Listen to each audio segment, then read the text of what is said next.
بسم اللہ الرحمن الرحیم۔ قبولیت اعمال ایک راز ہے جو موت کے بعد ہی کھلے گا، اور اگر اعمال کے قبول و عدم قبول کا معلوم کرنا اتنا آسان ہوتا تو ریاکاروں اور بدعتیوں کی اتنی کثرت نہ ہوتی۔ ہاں، البتہ شریعت نے قبولیت اعمال کا معیار اور کسوٹی بتا دی ہے کہ عمل کرنے والا صحیح العقیدہ ہو،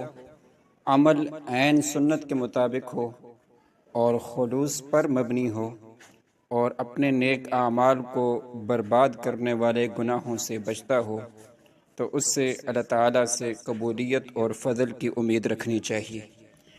نمازی کے لیے نماز کے صحیح و مقبول ہونے کے حوالے سے مطمئن ہونے کی ممکن صورت یہ ہے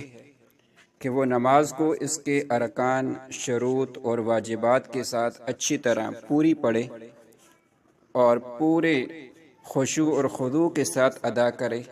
اور نماز کو باطل کرنے والے امور سے دور رہے، اور حقوق اللہ کے ساتھ ساتھ حقوق العباد بھی پورا کرے،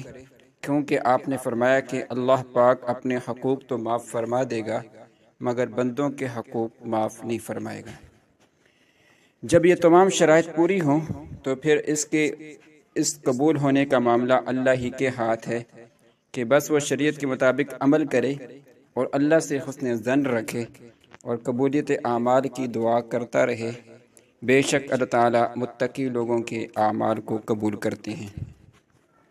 اور محسنین کا اجر ضائع نہیں کرتا۔ حضرت ابن عباس رضی اللہ تعالی عنہ بیان کرتے ہیں کہ رسول اللہ صلی اللہ علیہ وسلم نے فرمایا، 3 قسم کے لوگ ہیں جن کی نمازیں ان کے سر سے ایک بالشت بھی اوپر نہیں جاتی۔ ایک وہ امام کہ جس کے مقتدی اس سے ناراض ہوں، دوسرا وہ عورت جو اس حال میں رات بسر کرے کہ اس کا خاوند اس سے ناراض ہو، اور تیسرا باہم قطع تعلق کر لینے والے یعنی ناراض ہونے والے 2 بھائی۔ ان لوگوں کی نماز قبول نہیں ہوتی۔